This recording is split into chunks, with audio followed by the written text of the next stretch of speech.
오늘 말씀은 내 안에 바로가 있다, 내 안에 바로가 있다라는 말씀으로 말씀 전하겠습니다. 저는 매달마다 결심한 것이 한 가지 있습니다.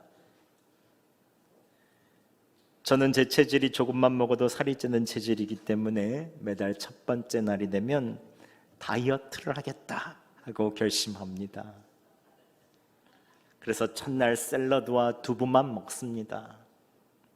둘째 날도 샐러드와 두부로 버팁니다. 그런데 셋째 날이 되면 이상하게도 순천에서 직장을 다니는 첫째 아들이 맛있는 것들을 사옵니다. 지난달에도 순천 웃장에서 최고 맛집이라고 하며 닭강정을 사온 거예요. 얼마나 맛있게 보이던지. 그때마다 굳게 다짐하고 또 다짐합니다. 절대 먹지 않으리라. 근데 마음속에서 이런 소리가 또 울려 퍼집니다. 세상에 맛있는 음식이 얼마나 많은데 샐러드와 두부만 먹겠니? 오늘만 먹자. 맛있게 먹으면 0칼로리. 저도 모르게 손이 가서 닭강정 한 조각을 입에 넣는 순간 너무 행복한 거예요. 맛있다. 그러면 또 마음의 소리가 올라옵니다. 이왕 먹은 거 하나 더 먹어. 괜찮아. 결국 배부르게 가게 먹고 나서야 후회합니다. 내가 이 의지와 결심이 왜 이렇게 약한가?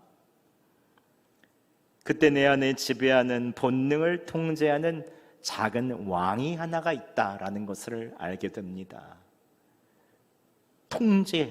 먹게 하고 본능에 충실하게 하는 그 작은 왕이 하나 있다는 것을 깨닫게 되죠.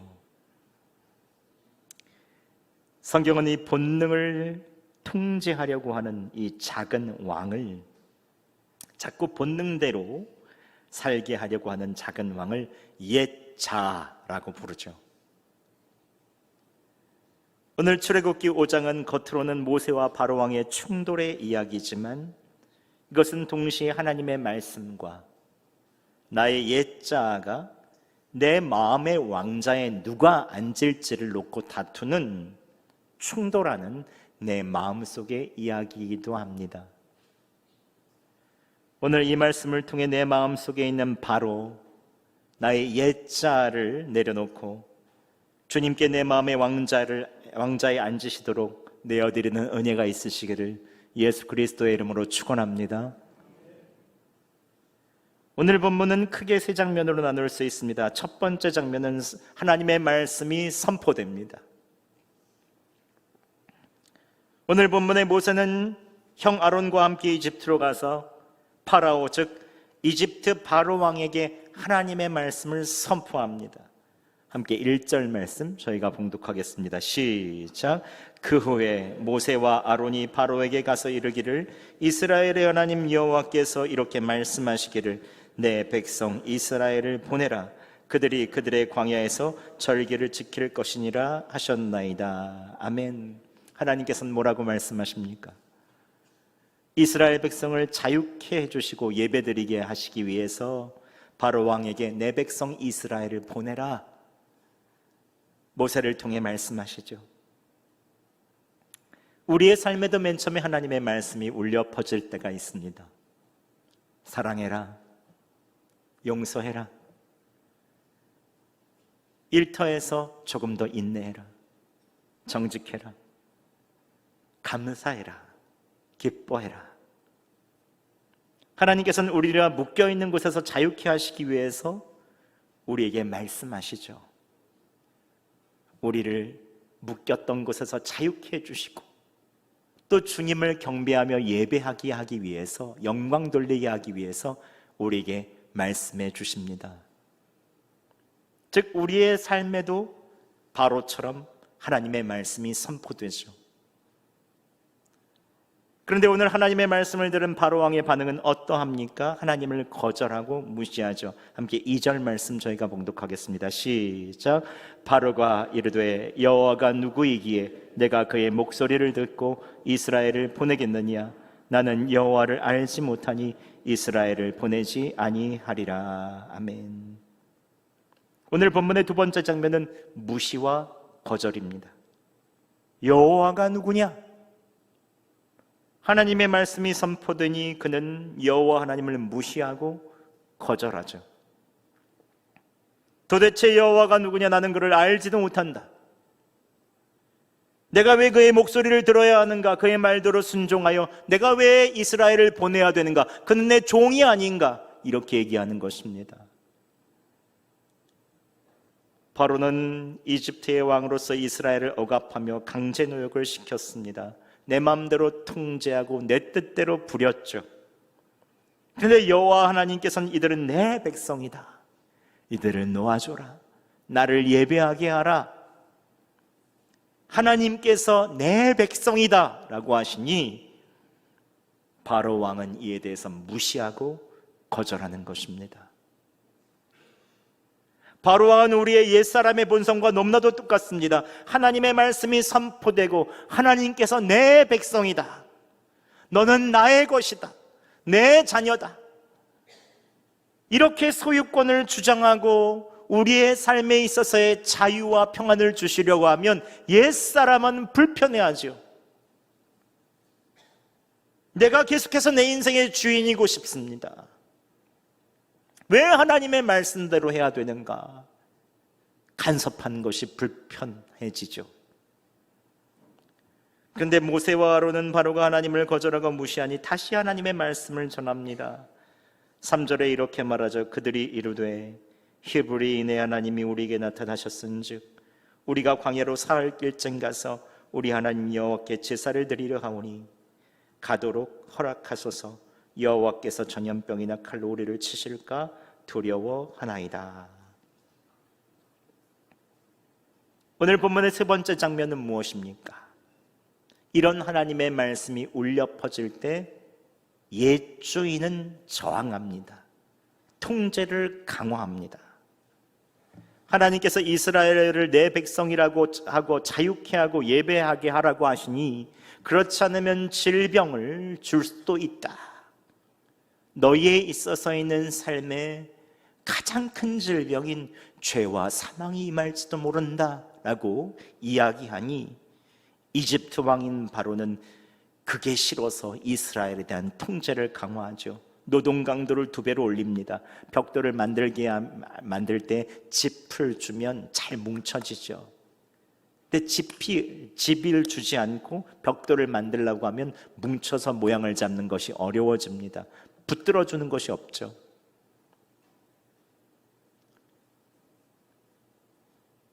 오늘 바로 왕은 이렇게 말합니다. 벽돌 개수는 똑같이 하고 노동 강도를 2배로 올려라. 짚을 주지 마라 라고 말합니다. 하나님께서 이 백성에게 자유를 주시고자 하는 것을 거짓말이라고 하고 통제를 강화하고 노동 강도를 무겁게 하면 이러한 말이 안 들릴 것이라고 이야기하며 오히려 더 통제를 강화합니다. 여러분, 여기서 중요한 영적인 원리가 있습니다. 우리의 옛 주인은 쉽게 물러나지 않죠. 하나님이 주인이 되셔서 자유와 평화를 주시고자 하지만 내 안에 옛 사람은 결코 하나님께 왕자를 내어드리려고 하지 않습니다.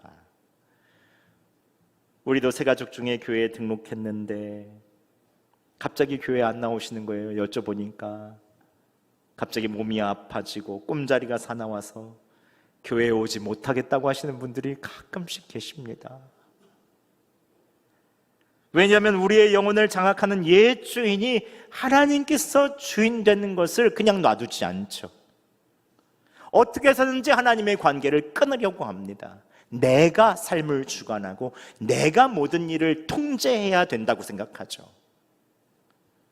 우리가 예수님을 주인으로 모시고 이제는 잘 믿겠다고 결단할 때마다 갑자기 문제가 생기고 더 많은 유혹이 처지하고 힘들어질 때가 있죠.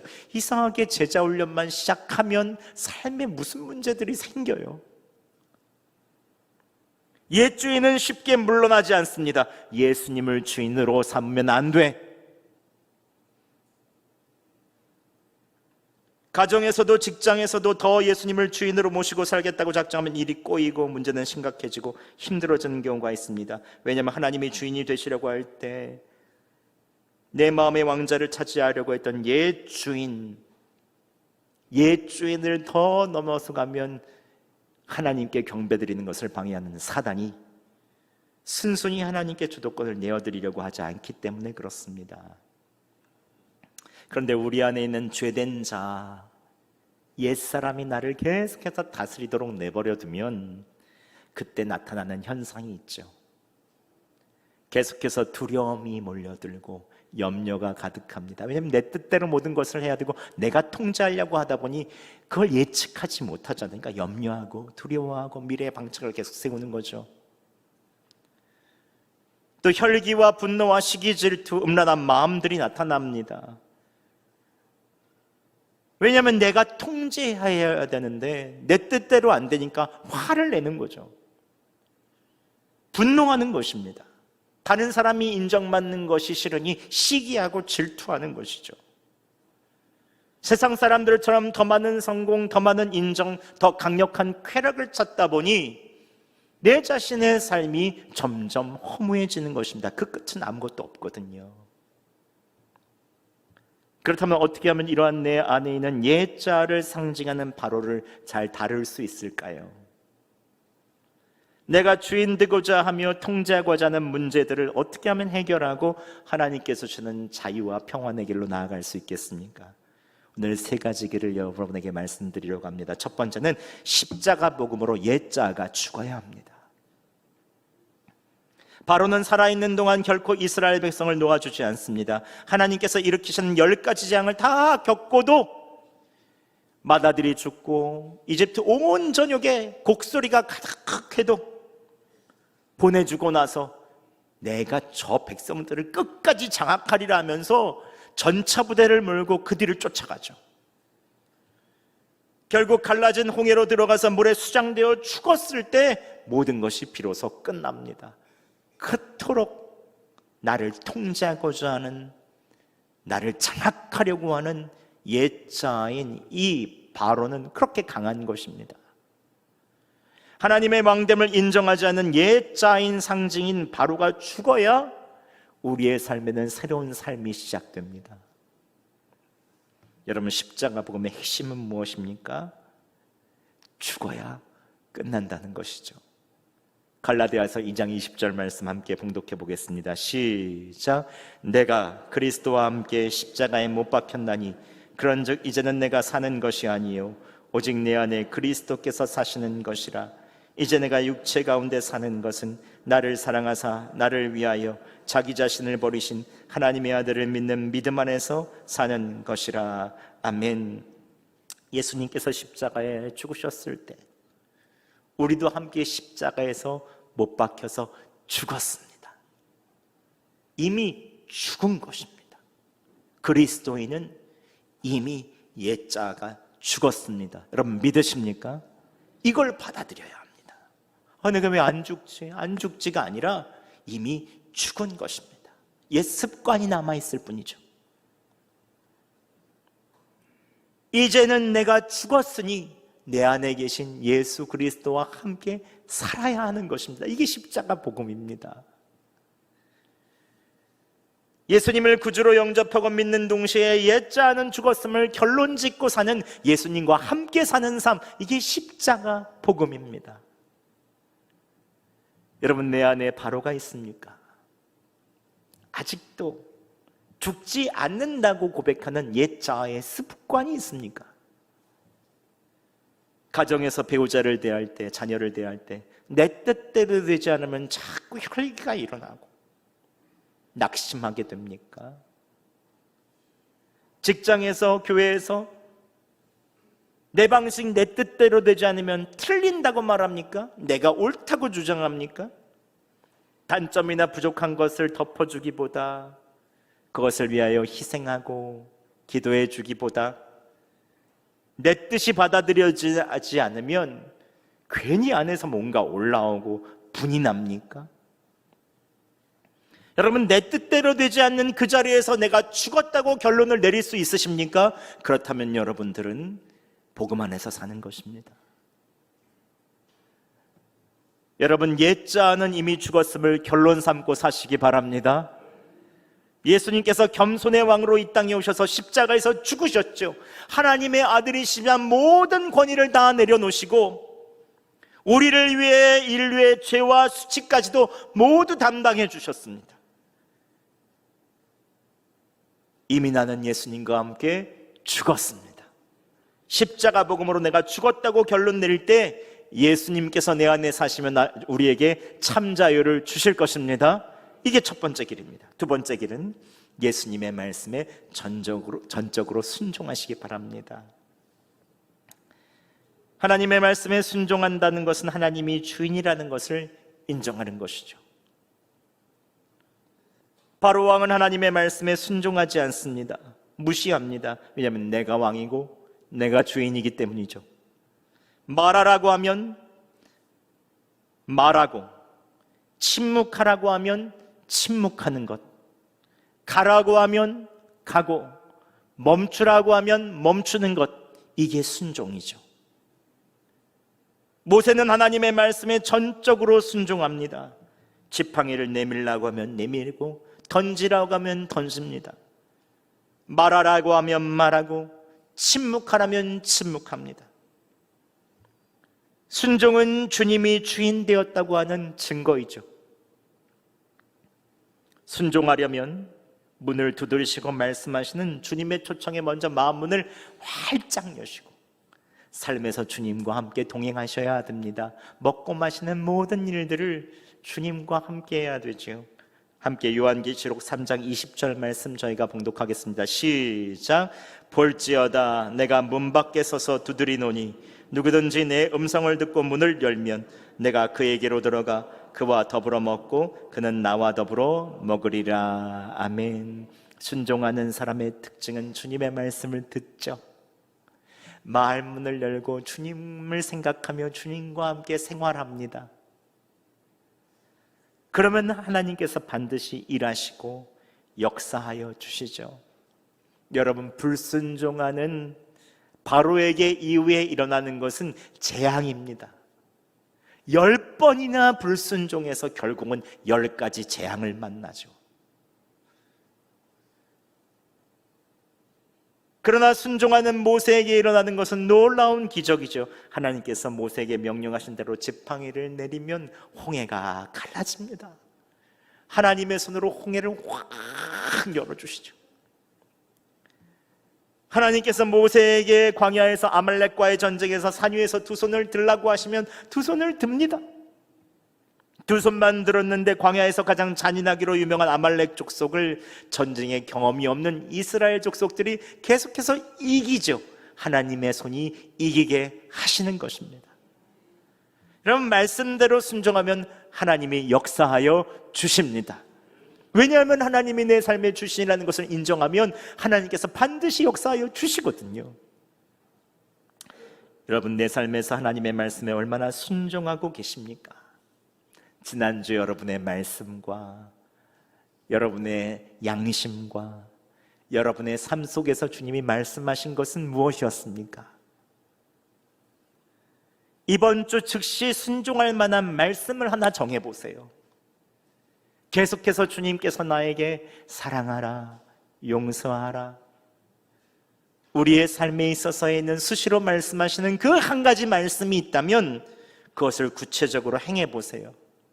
자아의 죽음을 선포하고 단순하고 우직하게 순종할 때 하나님께서 기적적으로 여러분의 삶에 역사하여 주실 것입니다.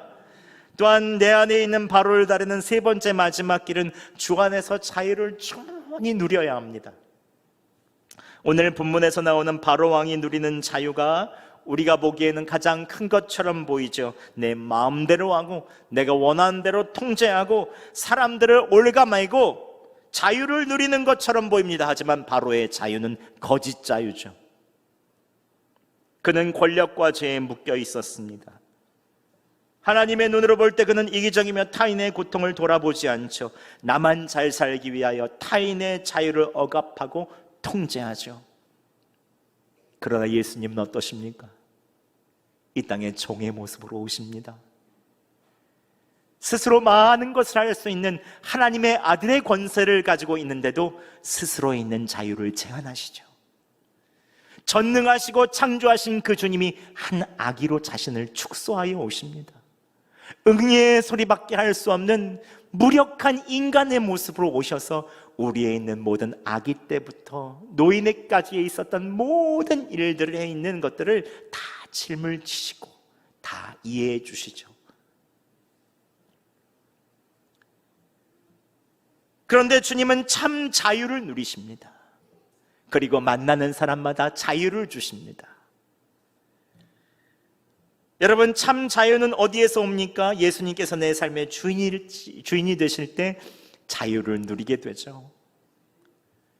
이전에 감추고 싶고 부끄러운 과거나 허물까지도 예수님이 주인이 되시면, 예수님이 나를 용서해 주셨어, 나의 과거의 상처를 치유해 주셨어, 이제는 부끄러워서 얘기도 못하는 것들을 이제는 간증할 수 있습니다.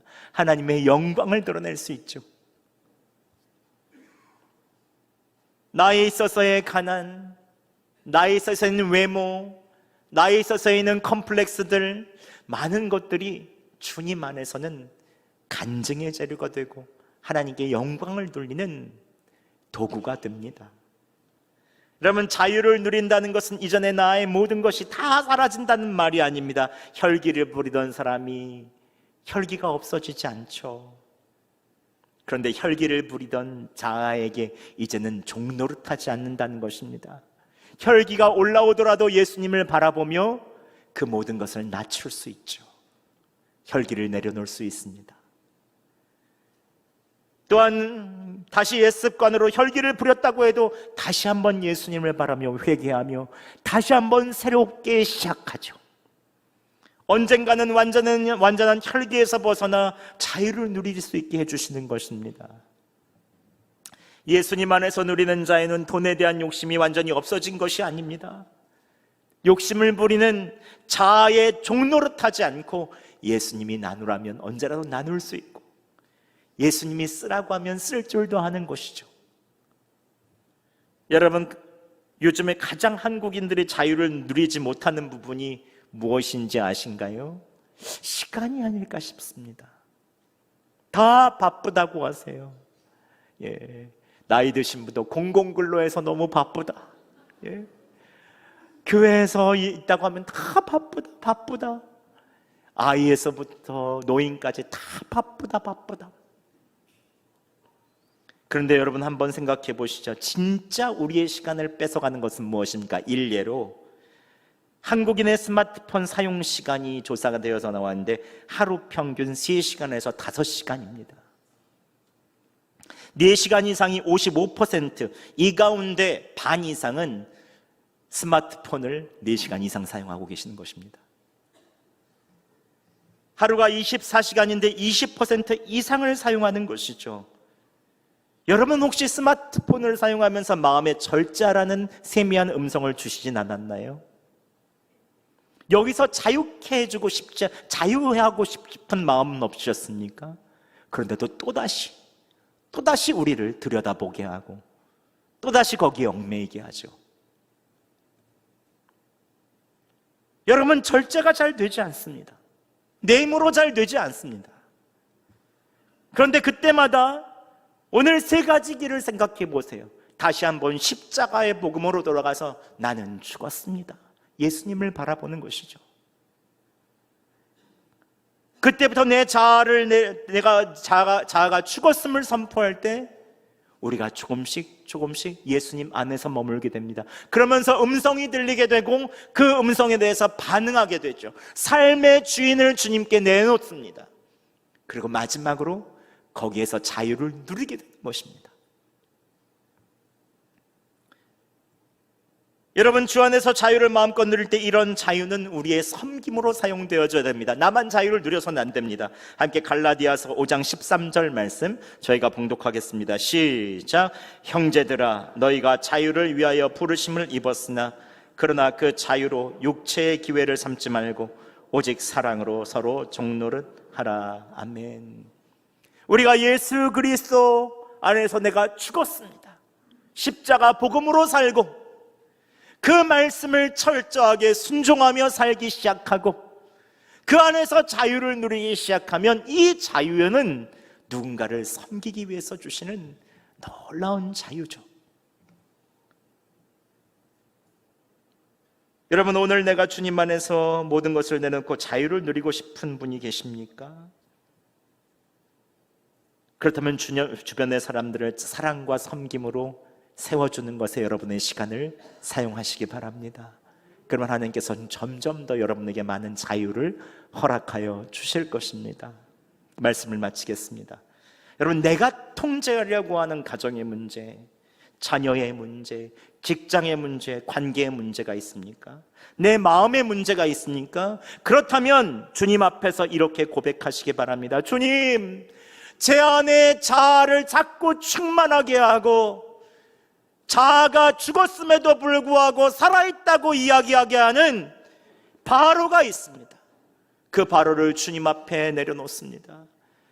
내 삶의 왕자의 주님 오셔서 주인으로 앉아주시고 나를 다스려 주시옵소서. 여러분, 이렇게 선포하시기 바랍니다. 이러한 고백이 한 주간의 우리의 고백이 되었을 때 예수님께서 우리의 왕이 되어주시고 주님 안에서 자유를 누리게 하시고 순종의 기적을 허락하여 주실 것입니다. 오늘 세 가지 내 안의 바로를 다루는 길을 보여드렸습니다. 첫 번째, 죽음의 결단. 두 번째, 즉각적인 순종. 세 번째, 자유를 누리는 것. 바로를 이렇게 다룰 때에 한 주간에 하나님께서 여러분의 주인이 되어주셔서 정말로 기쁜 삶, 평안과 은혜의 삶, 예배의 삶으로 여러분을 이끌어 주실 것입니다.